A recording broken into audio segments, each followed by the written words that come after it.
Whew, that was more of a sweat than we thought it would be, but the Sixers walk away with the victory, narrowly walk away with the victory, 104-97. Welcome to the PHLY Sixers postgame show, live from the Xfinity studio, along with Kyle and Bree.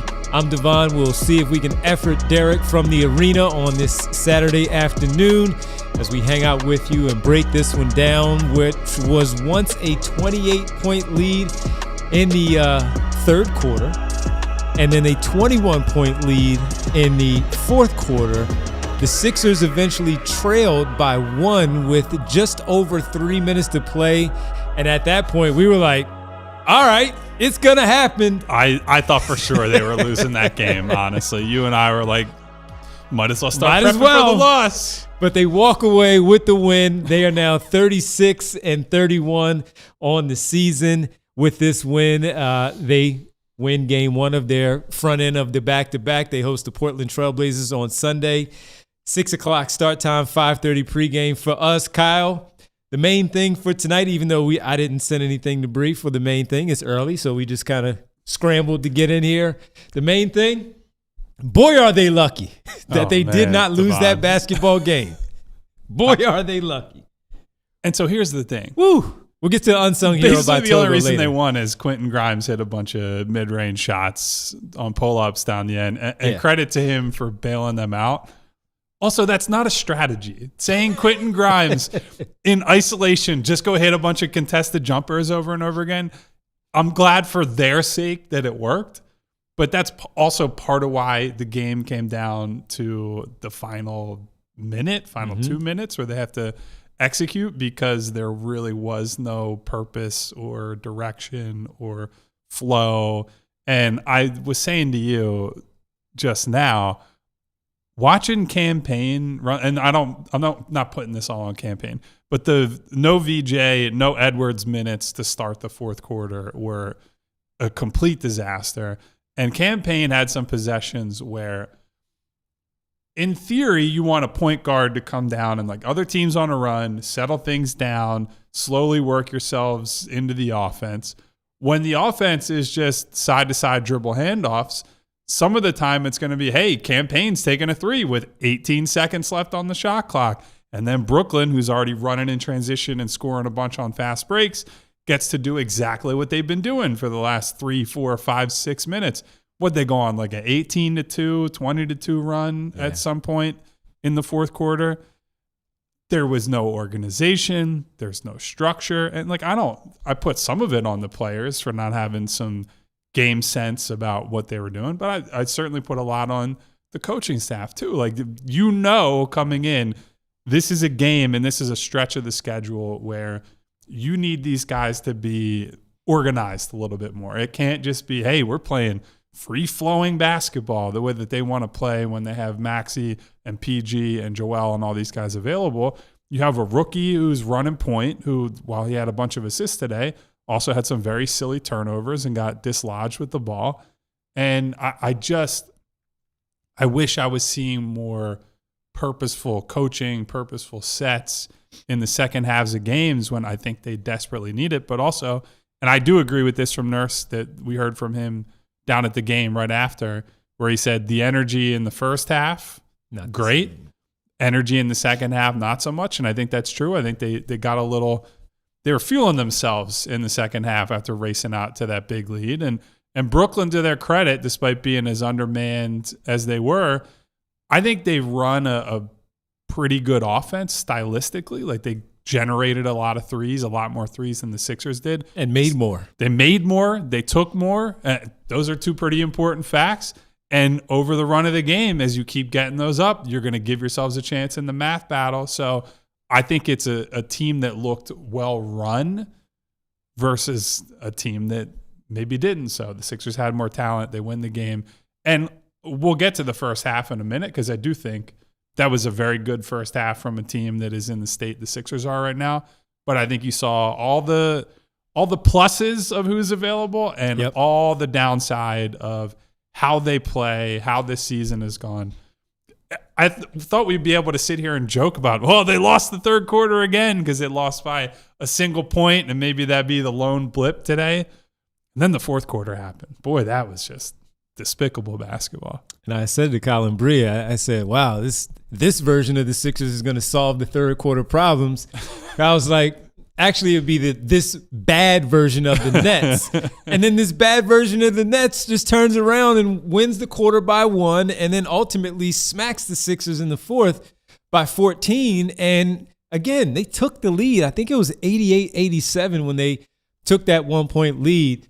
But to Nurse's point, to your point of the entire thing, and that is just simply as undermanned as they are, you can clearly see why it is that way, how it turned out the way that it did turn out with that energy. They started smelling themselves clearly after leading by as much as they did 28 in that fourth quarter, still having a 20-point lead in the fourth. And they get loose with the basketball, take some unnecessary shots that they probably shouldn't have, and also just not running enough good sets. And Campaign is a part of that. So is VJ Edgecombve. So is Quentin Grimes, where you are the guys that lead this thing when it comes to ball handling and getting them into, let me settle some things down here. The Nets are getting out in transition. They're getting on these runs. Let's take it easy. Let's get into a really basic pick and roll, pick and pop, extra pass off of a closeout on the defenders where it leaves open a corner three maybe for someone to take that shot. And you just didn't see enough of that. You saw just chaos in that fourth quarter to allow Brooklyn to really extend their defense out to the past the three-point line a little bit, force some issues, some over-dribbling, some early shot clock shot attempts, some really in-traffic bad attempts by the Sixers there that you saw. But they got lucky and they escaped this one for sure, because had they lost this one, man, I think Kyle's theory of, look, still plenty of games, but are they trying to lose this game or something? What is and not that the players were, but what are you doing out there on the floor? So they steal one that they didn't need to steal, but they got the win. It back. They stole it back after it was taken from them, strong-armed from them by the Brooklyn Nets, where we were looking at Noah Clowney saying, hey, he's not doing anything. What's going on with Noah Clowney? He's not doing anything. All right, Zaire Williams, we know who he is. What is he doing? Nothing. How about Traore? Nice point guard, right? Young guy trying to figure some things out. What is he doing? Saraf, same deal. But you got guys like Chaney Johnson coming in off the bench. I know who E.J. Liddell is, but he hasn't been able to get his feet underneath him in the NBA. What is happening? And they got it done. A whole lot of nothing is what was happening. And here's the other part, right? Because we say, all right, get this one. But the way that the game was trending, blow this team out by 30, even these guys might be able to get a little bit of rest for the second night of a back-to-back against the Portland Trailblazers. But no, instead, because of their lack of urgency, their effort not being there, the energy not the same as the first half, they had to play into the final seconds, literally the final seconds of this one, and pull this win out 104-97 over the lowly, very lowly Brooklyn Nets, now 17-50 on the campaign. I mean, just looking at the box for both teams is comical, because the Nets somehow got back into a game in which they shot 36% from the field. While they were leading the game midway to late in the fourth quarter. 3 minutes. And they shot 36% from the field for the game. In the first half, we were sitting there, and Derek sent us a message in Discord and says, they might be the first team to hold someone under 25 points and a half the whole year.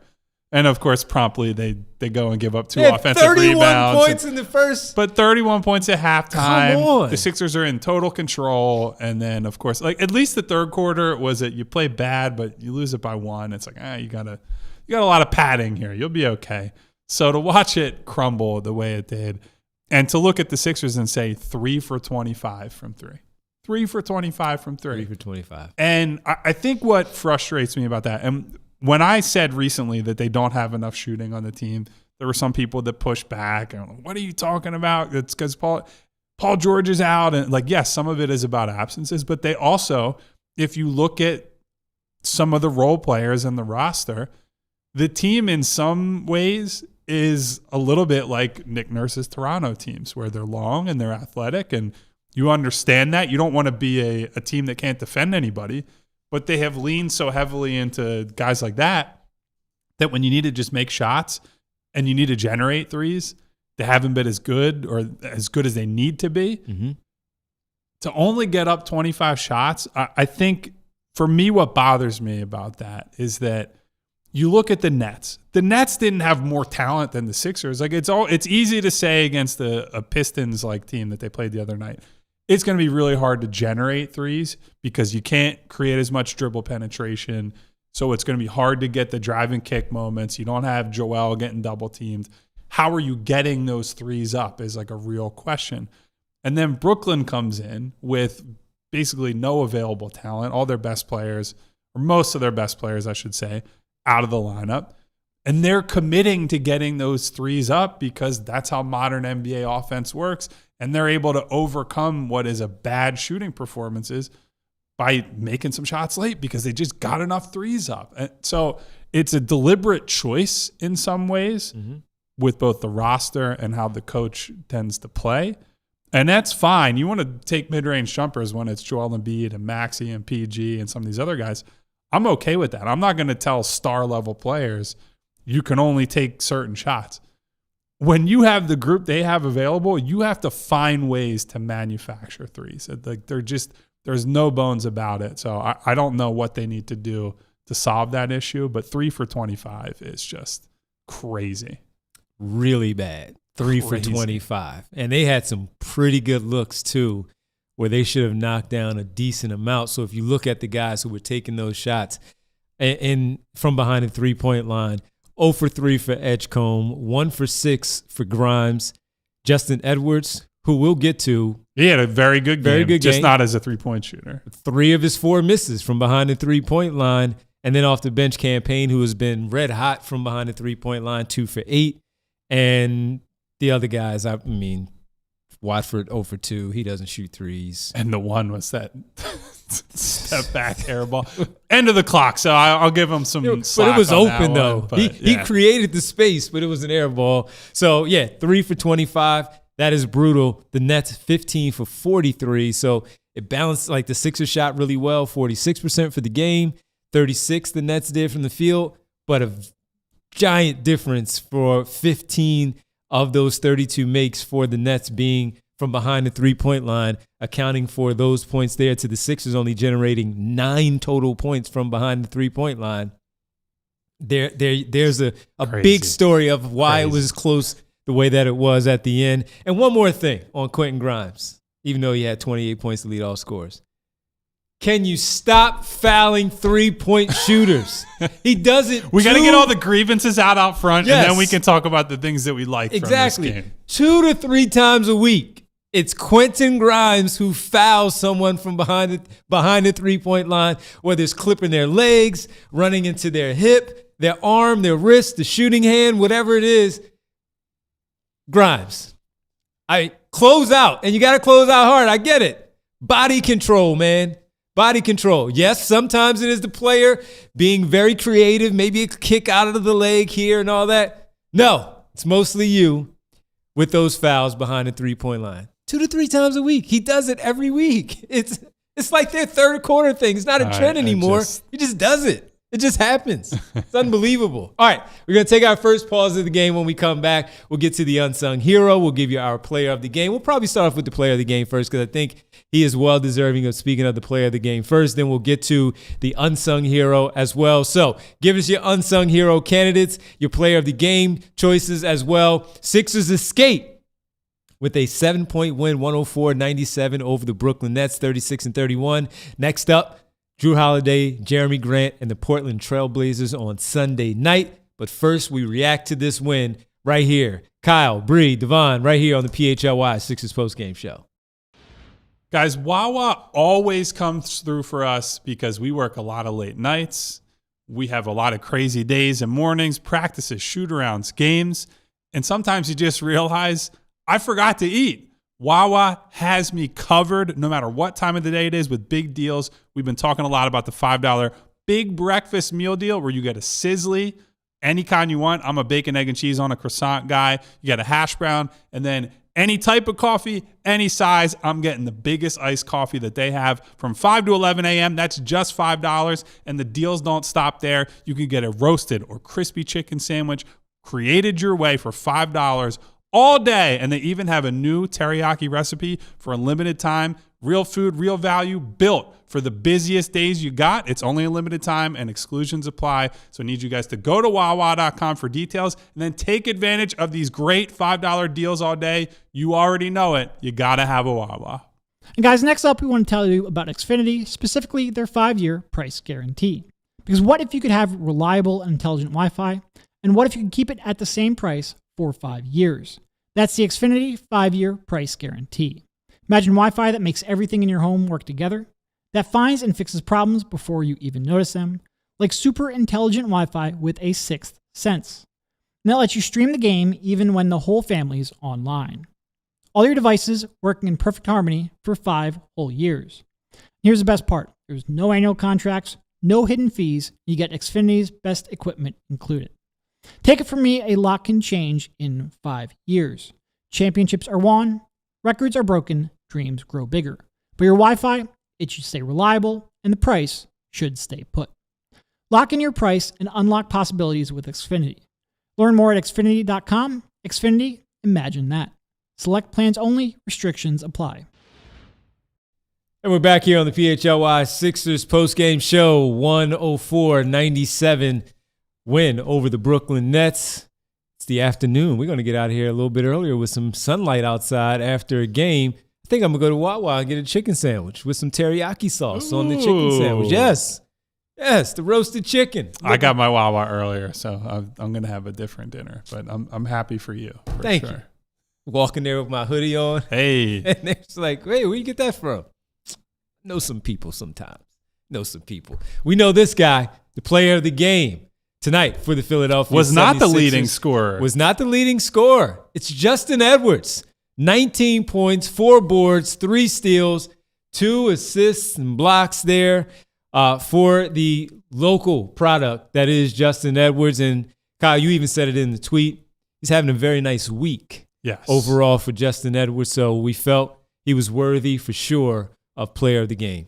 So I think if this game had just happened on its own, we would sit here and be like, oh, well, it's the Nets. Like, yes, it's a good game, but who really cares against that team? I think the fact that it came on the heels of a really good performance from him in Detroit against the number 1 team in the Eastern Conference and seeing him do a lot of those same things he did in that game, to me, makes this one so much more encouraging.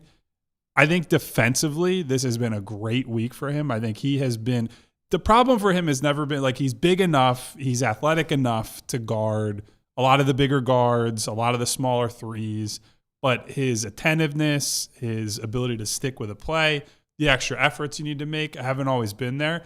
That's all been there this week. I think he's been on a string with his guys. I think as a on-ball guy, his hands have been super active. So a couple of drivers who are coming into his territory, he's slapping down, getting ball, and then they're going the other way. I think offensively, what has been so encouraging for me is that he didn't make any threes today. He started this game 9 for 9 inside the arc. And a lot of it was Justin creating those shots by himself and for himself. He had a stretch at the start of the third quarter where I think it was Traore on back-to-back possessions on him, and he just bumped him off and said, get off me around the free throw line, and knocks down mid-range jumpers. He had a beautiful spin move into a layup in the first half. That was like nice. Just a lot of – you remember watching him both summer leagues, quite frankly, but even this most recent summer league where we went in saying he's going to be one of the guys. Like, he's going to lead for this team in summer league, and then just struggled to beat anybody off the dribble or put it on the floor. And I thought, and we all thought, that was a worrying sign, certainly as he fell out of the rotation this year. His lack of progress offensively is part of that. So to see flashes from him as a guy who can get his own shot is super encouraging, because most of the time he is only going to be asked to be a spot-up player. When you're playing with Joel and Maxey and all these other guys, you're not going to get a lot of opportunities to create. But I think it's a reminder that wing players can take a bit longer to develop. Like, I'm not saying that these 2 games this week mean, hey, Justin Edwards is back on the path and he's got a chance to be like a real top 6 or 7 player in this rotation and on this team. But I think it's a reminder of, hey, maybe show this guy some patience. Maybe there is some more to him as he gets more time in the gym. He gets more time in the film room. He's had a lot of time to watch from the sidelines this year because of his struggles on the floor. And let him have an opportunity during these next couple weeks, play through some mistakes, see what he's got. And he's on a cheap contract for a couple more years. It'd be a great story if he's able to turn into like a genuine rotation wing for this team. And this was like I don't have really any complaints for this game. I would have him take all the threes that he took and missed today again. Yep. So I've been super happy with him this week. His disappointment this season has been one of the big knock-on effects for the rotation. They've just been short on wings basically all year, but loved what I saw from him today. Love what I saw from him on Thursday and hope he's able to turn this stretch into, like a real strong close to the regular season. So the shooting and stuff, while it didn't fall for him from the outside the three-point line tonight, was always the calling card that we looked at with him, understanding what his role is in the NBA, and I think he did that. It just didn't really click in year number 2 for him consistently enough to get on the floor. And it's funny because while we see Jared McCain thriving in OKC as a young player that they just couldn't find enough trust to get on the floor, Justin Edwards, when he was out there, also a bit of a short leash when it came to mistakes happening for him out there on the floor as well. So taking that time is important.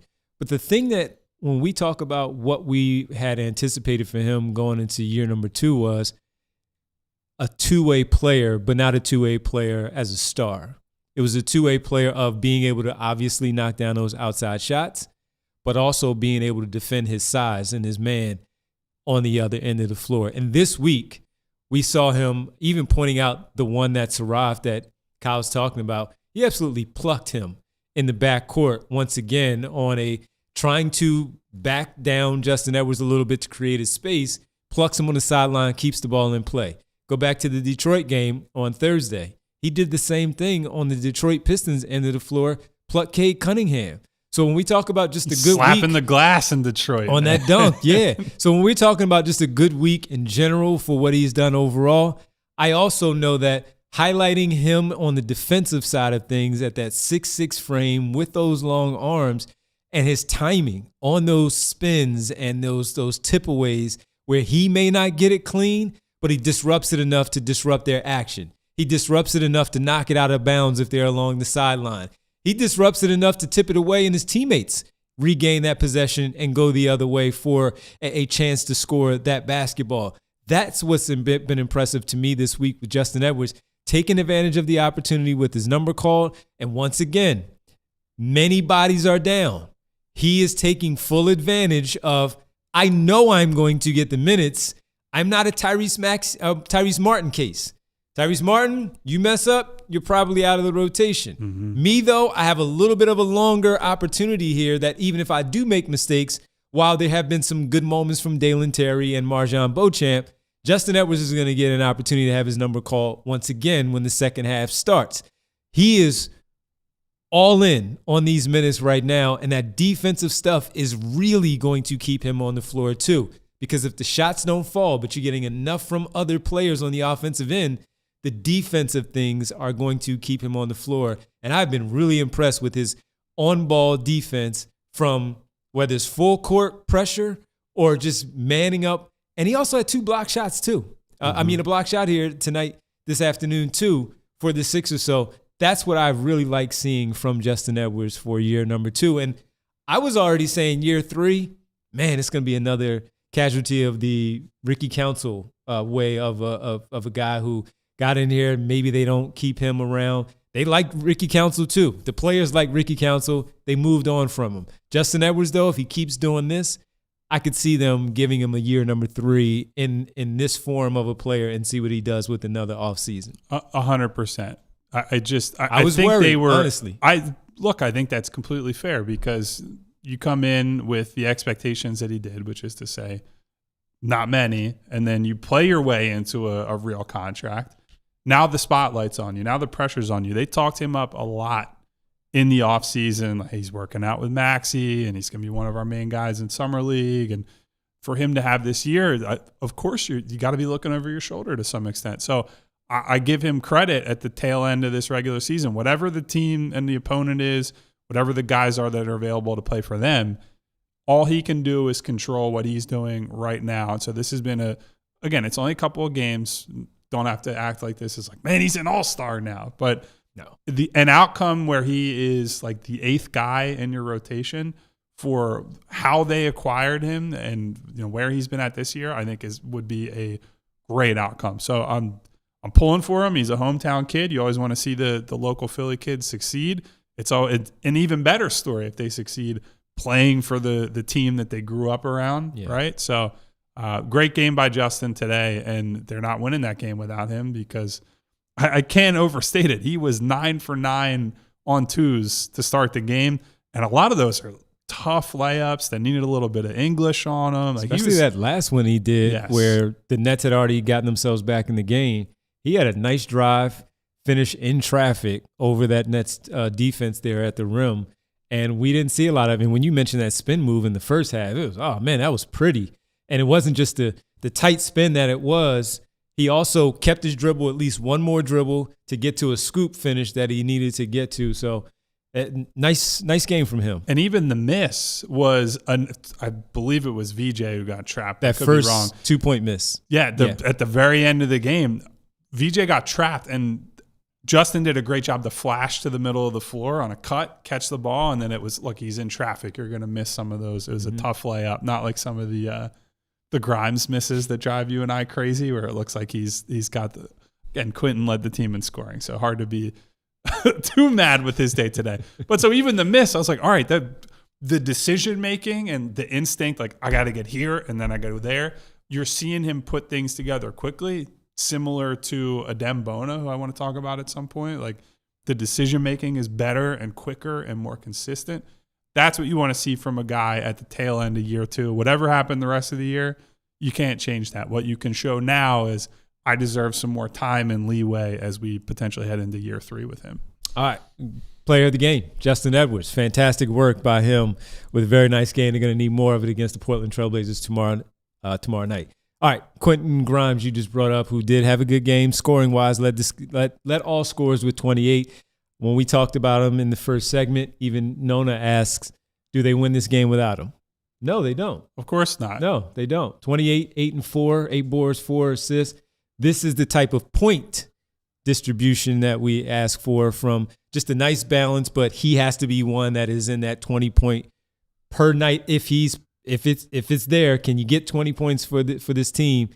He got 28 on 22 shots. He was 5 for 11 in the first half, and he hit some big buckets there later on. So just your overall thoughts on the Quentin Grimes game that it was, the experience tonight where we did get on him about a lot of things, but point total-wise, they definitely needed every bit of that 28.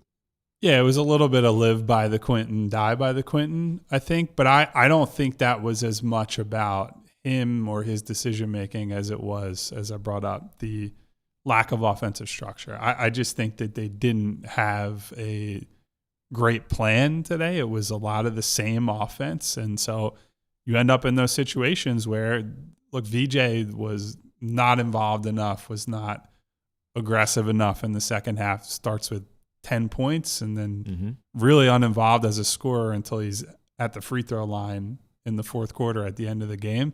So a lot of these late clock possessions are in Quentin's hands. And so he's missing a lot of shots, but he made a lot of them too. And those are difficult, tough, contested, pull-up mid-range jumpers. And he hit enough of them for them to win today.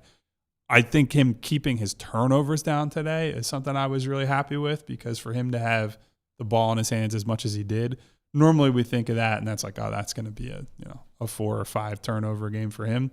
He only had 2, 4 assists. You scored 28 points, even if some of those are end of the game free throws. He's the only thing they had going in the fourth quarter. Like third quarter, I could have done with a little bit less of him.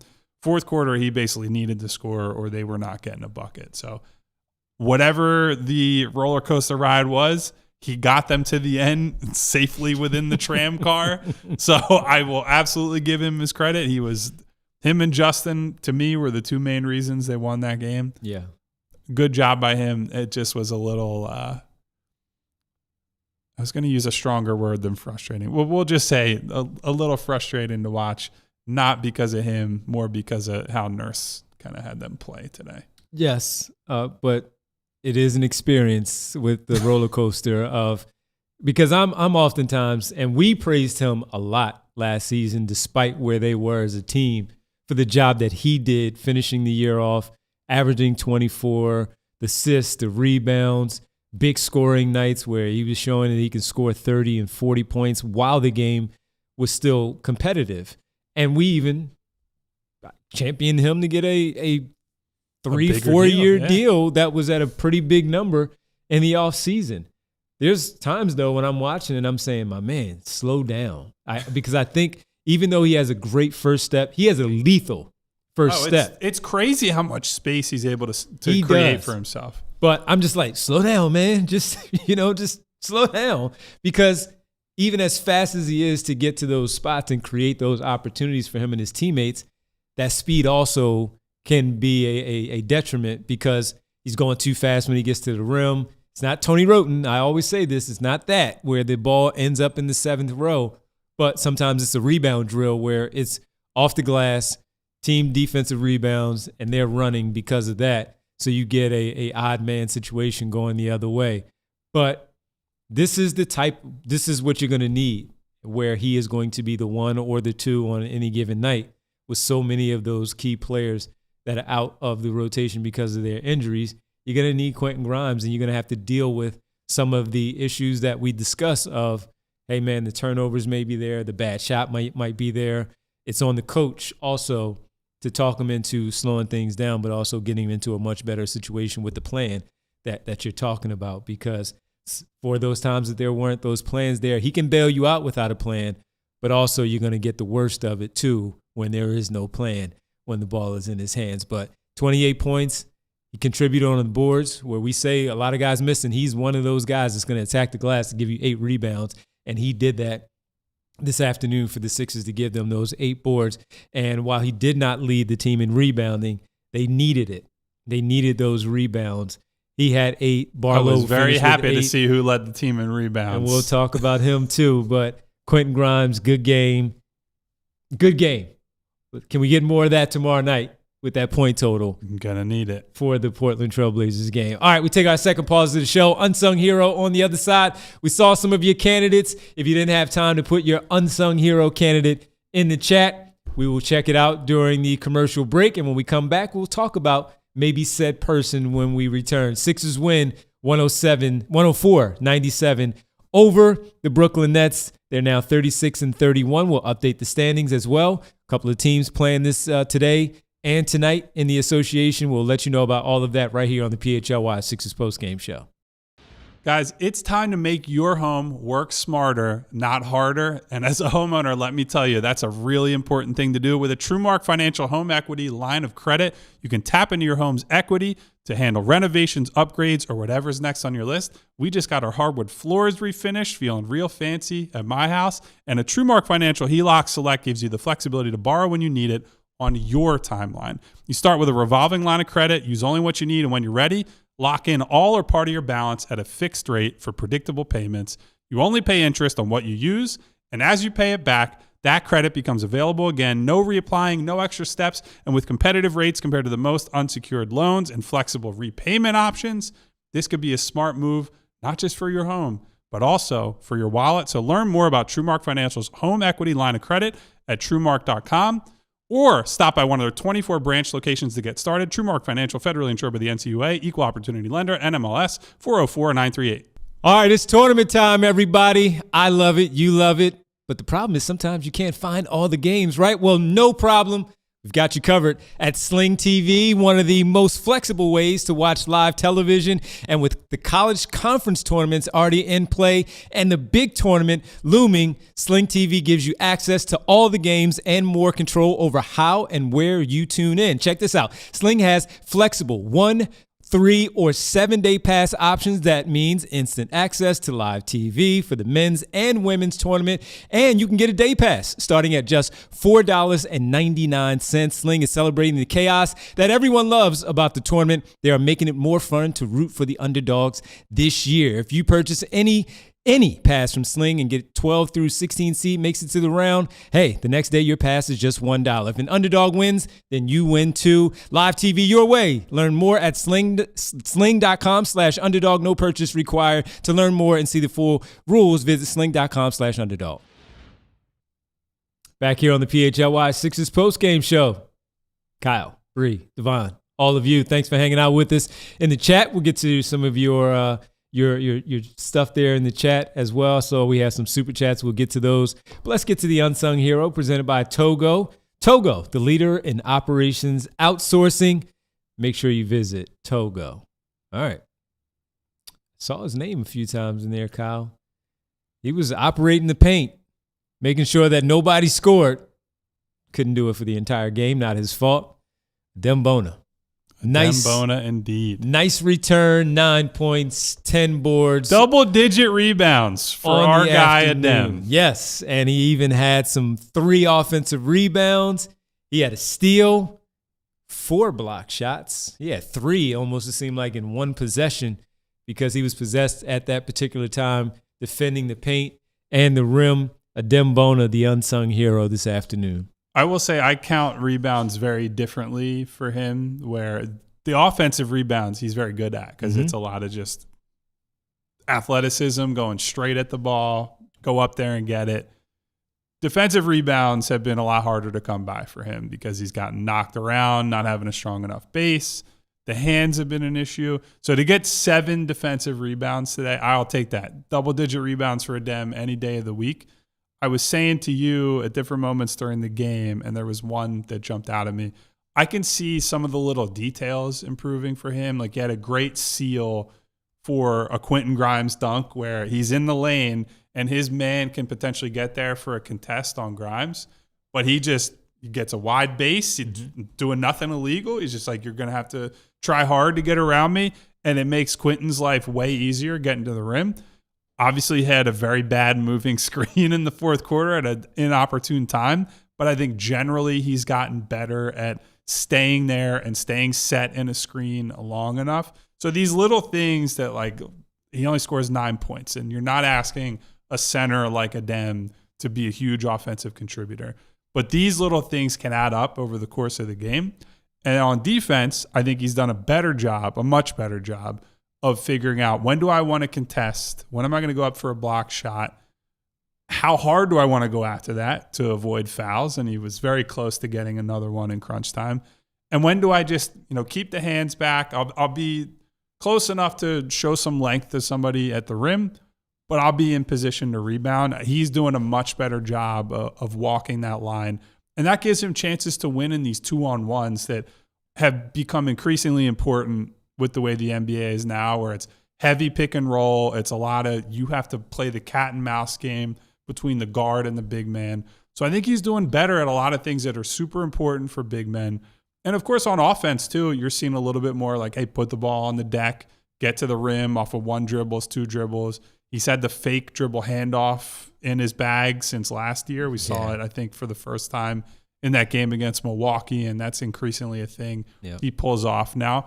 He hit a couple big free throws late in the game, which we don't expect that out of him necessarily, but that's a big deal. So I think I think he was 5 for 5 at the line today. In fact, he's 100% at the free throw line. I would not have expected that. 2 of those were late when they needed it. Exactly. And so I thought he was going to split those. If you're hoping for a split, so to get 2 out of 2 is great. So I think other than the Memphis game, which was a little bit of like rookie Bona, foul-heavy Bona, and then he misses the Detroit game with the injury, obviously.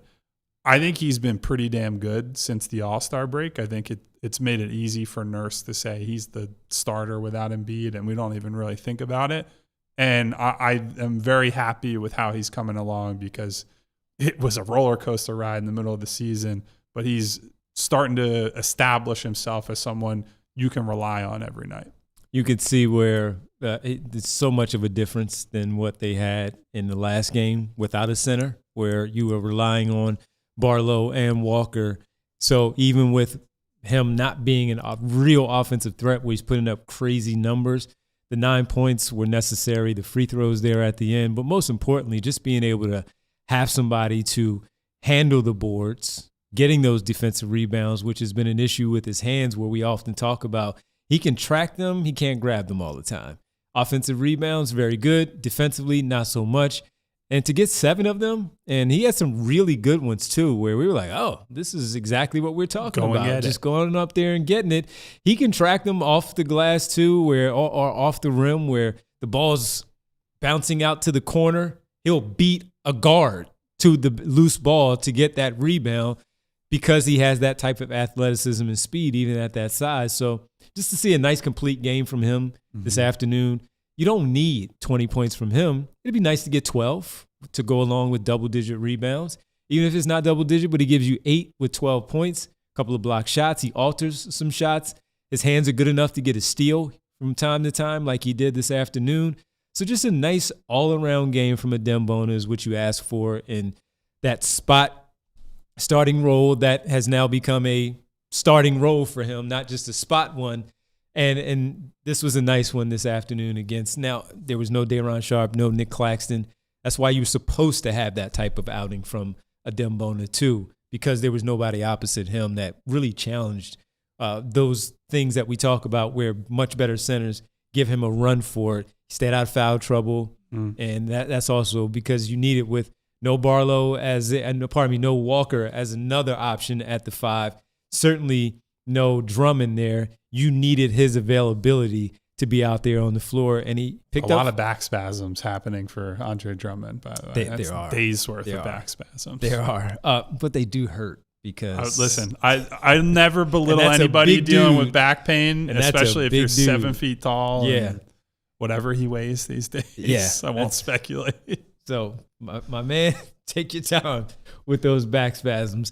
All right, Adem Bona, our unsung hero, presented by Togo, the leader in operations outsourcing. Let Togo handle the work that gets in the way of your work. You call the plays, we execute at Togo. He's going to have his hands full with Donovan Clingan on Sunday night.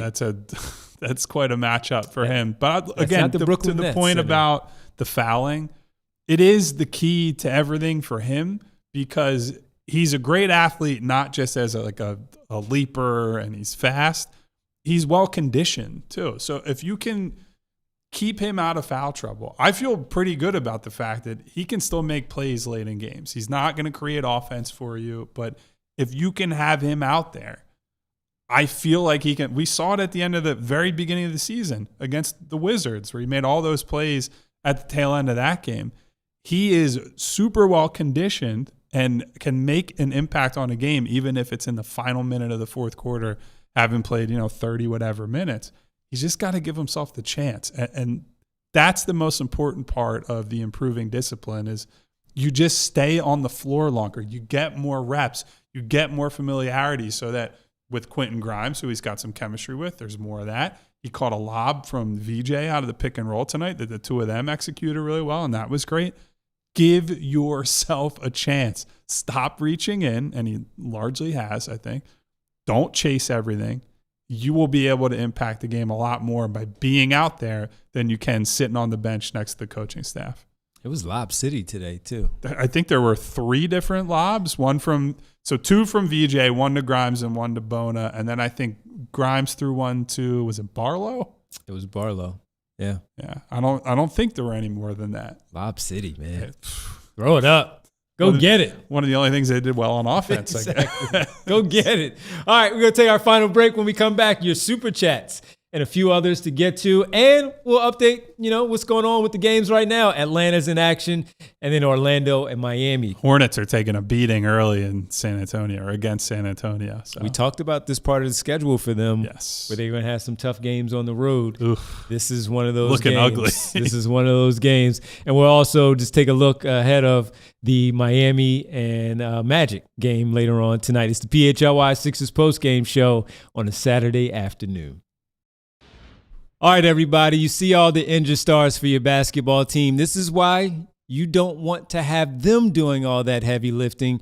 You want some people doing it for you. Stars stay focused on what they do best, and the same applies to your business. That's where Togo comes into play for small and mid-sized businesses. Competing with the bigger companies isn't about working harder. It's simply about working smarter. With competition heating up, you can't afford to fall behind. AI goes way beyond ChatGPT, and it gets overwhelming pretty fast. Togo streamlines your operations by handling customer service, accounting, order management, logistics, admin, data entry, and even complex multi-step processes without the cost of building it all in-house. Every engagement starts with a free process mapping, and Togo doesn't bill a dime until the real work begins. Programs start as low as $1,000 a month and are built to scale without breaking the bank. Visit harnesstogo.com and mention PHLY for a free operational assessment. Guys, we've all had that moment happen to us. The one where you realize you left your favorite sunglasses at the beach, on the roof of your car. Maybe you're out in Vegas at Summer League like we are, and you don't know where you are, where you woke up, where your sunglasses are. We've all been there before. But then we found Shady Rays. It changed the game for all of us here at PHLY because their sunglasses are made for real life. They're seriously good looking, polarized, durable. They're also not stupidly expensive. But here's the wild part. Here's why I brought up all those horrible things that can happen. If you lose or break your Shady Rays, even on day one, Shady Rays will send you a brand new pair, no guilt trip, just replacements. So now I just wear my sunglasses. I don't have to second guess myself. I don't even have to think about it. There's no fear. I'm on a hike. I'm at a concert. I'm at a sporting event outside, wherever. Shady Rays is eyewear that has your back. Go to shadyrays.com. Use the code PHLYSR for 40% off of 2 pairs of polarized sunglasses. Final segment here on the PHLY Sixers postgame show. Blazers and Sixers, 6 o'clock start time. Sunday, 5:30 pregame for us. Come hang out as we get ready for the Blazers. Drew Holiday, Jeremy Grant in town. Scoot Henderson is playing a little bit better.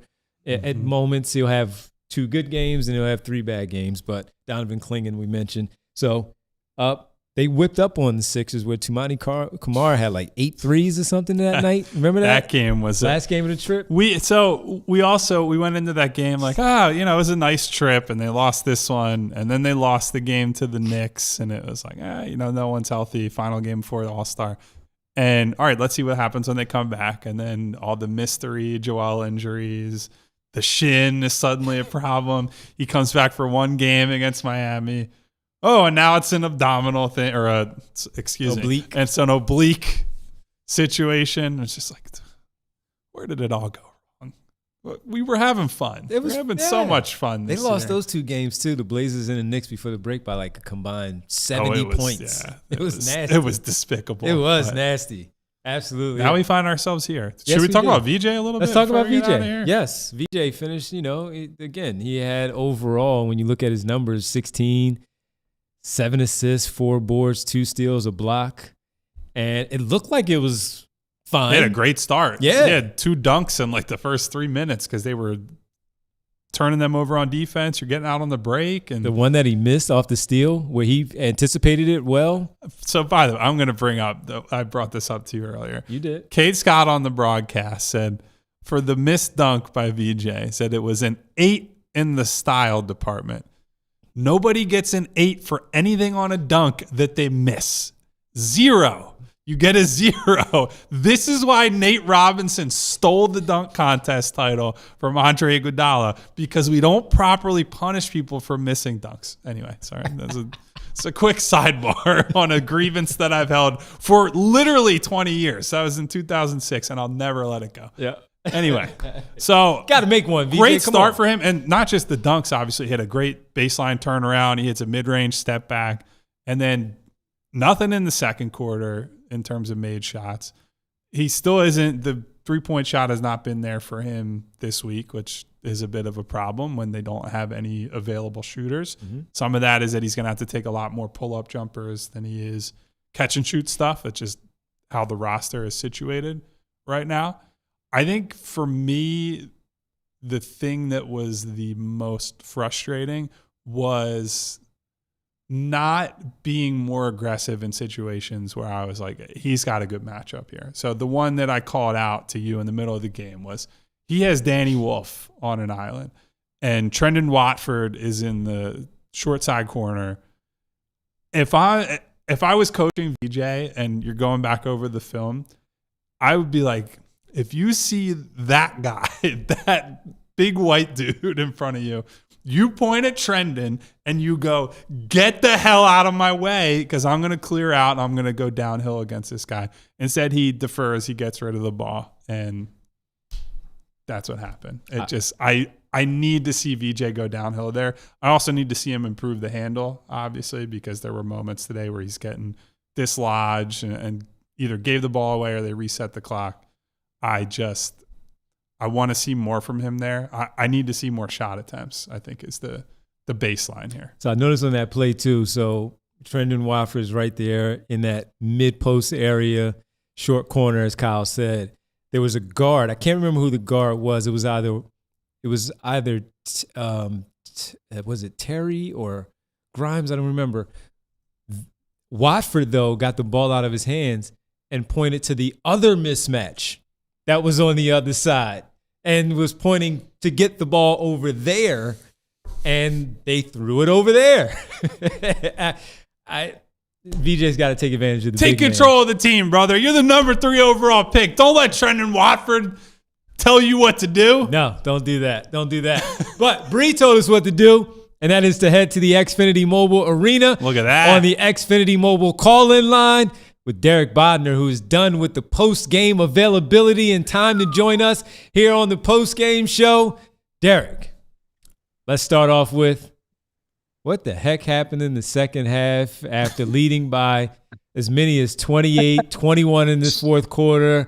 What was Nick? We talked about what Nick Nurse said. Kyle told us what he said as far as the quote. But what did Nurse say about how things unraveled for them to allow the Nets to come back and eventually take the lead with 3 minutes to go?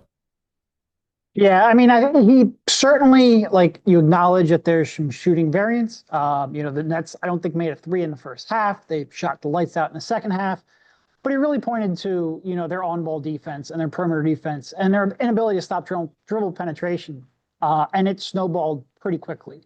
Also the fact the Sixers made 3 threes all game never helps. It helps the other team get out in transition. It makes it tougher. We all have talked about how, when Sixers are not a good transition defense team pretty much from the jump, but when you give them long rebounds, a chance to get out, it makes it even worse. And quite frankly, I just thought the Sixers completely let their foot off the gas. They played pretty good defense there in the first half. I thought this was a Brooklyn team that they felt like they could sleepwalk through the second half. They pretty much believed that they could sleepwalk through most third quarters anyway. And when you're up that big, it seemed like it got even worse. I do give them a little credit. It seemed like when they really, when Brooklyn took that 88, 87 lead or whatever it was, at one point lead pretty late, I thought they turned up the defensive pressure quite a bit, came up with some pretty big stops, and obviously came out with the win. But it was ugly. It's so long. You will not see very many games where a team wins making 3 threes. I tweeted out there was only a second game in the NBA all year where a team won when making 3 or fewer 3-pointers in a game. It's really tough to do, especially in the second half when your defense goes to shit and you let the team back into it. Oh, hey, language. This is a family show. Sorry. What's going on here?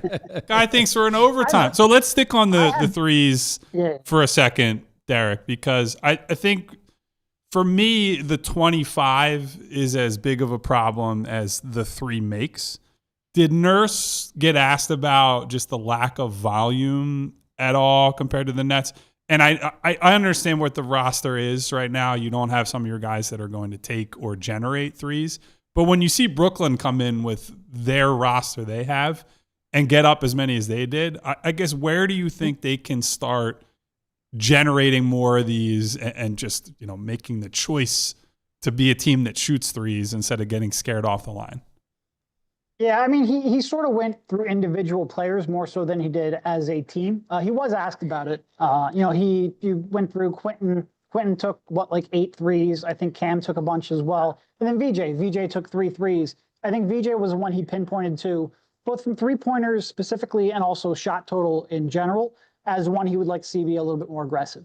And I think with VJ, especially early in the year, a lot of his threes came off of shots created by others, whether that's Tyrese getting downhill, whether that's Joel from the post. Now he's having to create a lot more himself and learning how to deal with that. VJ talked after the game that this is really the first time in his life he's seen double teams. I'm not sure I quite fully buy that. Certainly in high school you would have expected teams to throw double teams VJ's way, but this is a very different environment, obviously. But VJ was the one he pinpointed, and VJ only had 3 attempts here tonight as the one he would like to see more volume from. But, I think for a team right now that doesn't have anyone that can really create any kind of, suck in a defense at all, put any kind of pressure on the rim outside of Quentin. And Quentin, to be frank, when he's driving is, I don't want to say heads down, but he's certainly looking to finish at the rim or find that mid-range pull-up more than he is looking to pass. They just don't have that many people who are really going to create a ton of space for others anyway. So I think it's a combination of they don't have many shooters, and we've gone up and down the roster, especially in the front court, where they just don't have many, especially at any kind of volume. And they don't have anyone who really creates any kind of space and has any kind of gravity to make any shots easy for their teammates. It's a really bad combination. And speaking of the three-point shooting, while it wasn't there for Justin Edwards this afternoon, 0 for 3, everything else was. From everything inside the three-point arc and his defense with 3 steals. He even had a couple of blocks there. As Kyle pointed out, he's had a really nice week, and they needed everything that he brought to the table this afternoon. Yeah, I thought it was a real impressive game from Justin, in part because he wasn't really making the threes, right? Like he got downhill. He got to his mid-range. He had a couple of really nice finishes at the rim. And he is a player who, for the most part, has been entirely dependent on that catch-and-shoot shot going down. As we mentioned, not really many people creating catch-and-shoot opportunities, so he had to find another way. And it was just a real good, I thought his plan of attack in terms of getting to his spots is better than we've seen most of this year, and a little bit reminiscent of last year at this time. So yeah, and quite frankly, just defensively, he is a player who over the last 2 or 3 games, I think has been playing really good defense. Again, a little bit reminiscent of last year and the groove that he was in. He talked a little bit after the game about how he wants to get back to the confidence in himself that he had at this time last year, and that maybe has been lacking at times this year. And if you're going to build anything off of these games now with pretty much most of your roster out, you're hoping that it's players like Justin who maybe can get back to where they were, get that confidence in themselves, and translate it to when the games, I don't want to say games really matter, because the games really matter right now. You need these wins. But when the roster is a little more full and their role is a little more dialed back. Derek, last one for me real quick. I know we heard the update, air quotes, around Joel Embiid today. Being down there, did you get any sort of feel, aside from what was said by Nick Nurse, about when he could be back? I'll always say if he's going to be back, because with this team, I guess you never know. And kind of what's the prognosis there? Yeah, well, if there's any organization that loves being open about a player's health, even off the record, it's this one. No, I mean, look, they're not going to go too far out on a limb on making any kind of promises or increasing the expectation level on Joel's availability. It really felt a lot like, here's an update. We don't really want to commit to anything. We also don't want you to give up hope. He's progressing in the right direction, but we're not going to commit. And for the most part, I think that's what they're saying, when they're not in front of a microphone as well. All right. I don't think anybody truly has any idea frankly. Very comforting, because he happens to be a pretty important player for this franchise. Yeah. Yep. It never ends, Derek. It never ends. No, it doesn't. All right, Derek, if you want to hang in there and say one more thing, we're going into overtime if you want to say something else. Overtime here at allphly.com. Thanks on the television side. We'll see you tomorrow, 5:30 for the pregame coverage. Sixers, Blazers. Head on over to allphly.com for the remainder of the show. TV, man, what's going on? What has happened to the world? Says the guy who's done it more than anybody on this show. All right, man. Well, get home safely, and we'll see you tomorrow. Sixers, Blazers. Need that one, too, if they can get it. It'd be nice. Look, this is great, man. It's 4:30. It's still light out. The weather's better than it has been the last few days. I could take a few more 1:00 games. This is fantastic.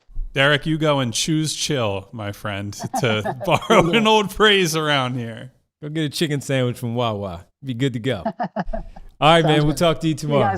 See you. Thanks, Derek Bodner there at allphly.com, joining us on the Xfinity mobile call-in line after Sixers win over the lowly Brooklyn Nets, if they had lost that one, would have been really bad. Let's get to the Davon, a.k.a. Schoolboy Beats, Super Chat, CS2. The official Super Chat segment for Schoolboy Yes, today. it is. Punt nurse, Ryan O'Neal, in the face. Looking. I think he's saying looking ass. Yeah, I'm done. Davon's sick of Nick Nurse. I don't think he's the only one. I think a lot of people are sick of Nick Nurse, people are honestly. beginning to maybe see what's ahead of them. I don't know.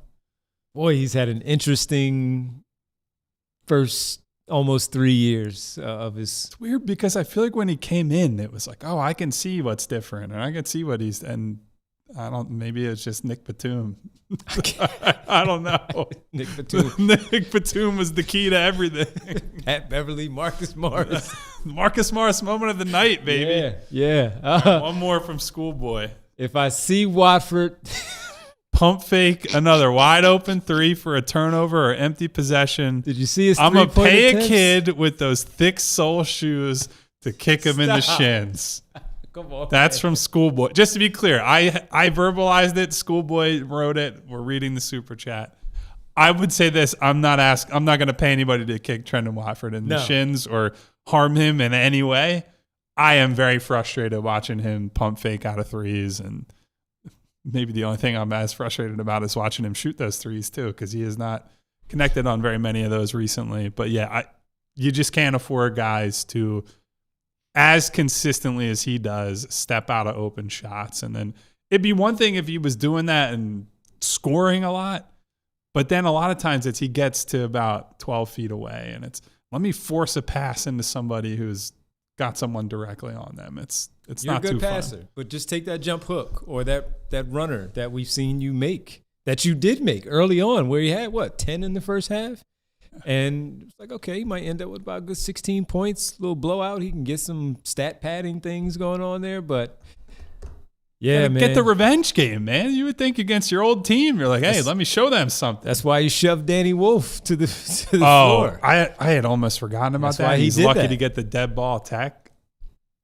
We argued about it a little. Well, not argued. We talked about it a little bit. I was like, I honestly wouldn't be shocked if he got thrown out of the game, because it's one of those that when you throw a guy into the stanchion, even if it's a light shove, that goes into like player safety, and it's not a basketball play. So he was very fortunate on that one. I thought he would get a flagrant one and stay in the game, but they gave him. Kyle was right about the dead ball tech, as we were talking about. Very in fortunate. The moment. Yeah, he was. He was very fortunate tonight.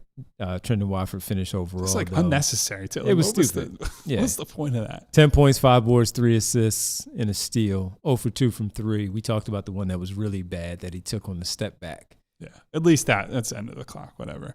One more quick thing before we get out of here. I don't have a hat. I'll tip my hat that we have up here to Dalen Terry for staying in that game after Saraf wiped out and then he took Terry's legs out from under him. Those are not intentionally. It's complete accident. But those are probably the most dangerous plays you can have on a basketball floor, where you're going up and you just get your legs taken out. He landed right on his shoulder, and the initial look of that, we were like, oh, he's done. Yeah. Like, not only is the game over, his season could be over. That's like what it could have happened there. So the fact that he stepped up and took those free throws and then played the rest of the game, that's a tough SOB. So he didn't play all that well, but I give him a lot of credit for being out there at all, because that looked nasty. Yes, it did. Yes, it did. All right. That'll do it for us, everybody. We'll be back tomorrow at 5:30 for the pregame coverage of Sixers Blazers, night 2 of their back-to-back. Hope you all can join us.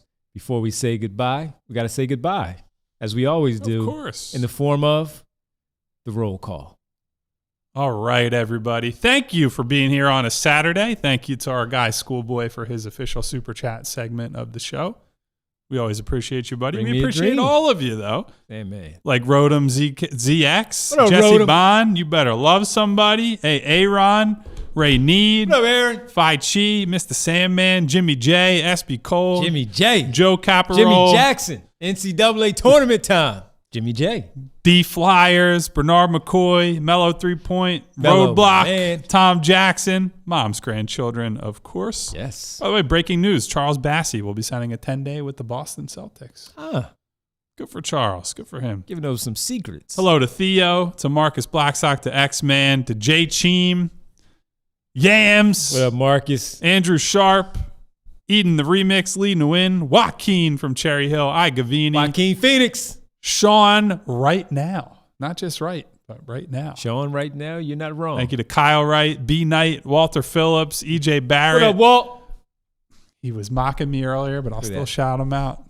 My guy Jay of the Jungle. What Thank up, you to Jay? Val. Thank you to Jess. Thank you to my girl Nona. Very ladies. active in the chat today. Thank you to Steve and Paul. Say what? Say what? And Jay, who we checked in with earlier. Yes, we did. What up, Riaz? I see you there. It's up to Riaz. It's up to Reardon. Good to see It's up everybody. to all of our wonderful people. You guys go enjoy your Saturday. We're Yes. about to get out of here Beautiful. soon along with you. Be back tomorrow for 6 o'clock. Sixers Blazers, 5:30 pregame. Wear a jacket, though. They're going to get colder It's not tomorrow. 80 degrees anymore. They teased us. I'm sorry, man. Going from 80 degrees to snow in a day, that shouldn't be allowed. There should be... I'm not saying I want someone to be able to control the weather because that's too much power, but like Yeah. all this wasted tech on AI when we could be solving the real issues, which is 50 degree swings in temperature in one day in March. Unbelievable.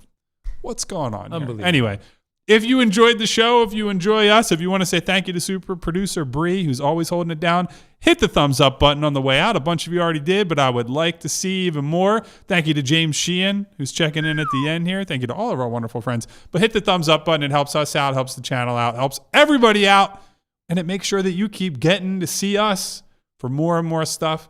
Also, hit the subscribe button. Hit the bell icon. I don't get to do that often. There you go. If you want to get notifications each and every time we go live. Quick update. Milwaukee getting blown out by the Hawks. So the Hawks will win their 9th in a row should they win. That's tough. And the Hornets are losing. Hornets Well, are it's losing. still it's a Close 13-point game at the half. 7. So it's 7. Oh, is it? No, you're right. 13. I was gonna say, my They score closed it and then they spread it out again. Okay. So I was looking at my it. scores had not updated in a while, so I'm making sure. Anyway, So there you go. enjoy the rest of your Saturday. Thank you to Jesse Bond. Jesse, By what the way, up? thank you to Jesse. See you. See all of you. Enjoy your Saturday night, and as always, stay safe. Take care of one another. Goodbye, everybody. See ya. We all silly like the mayor.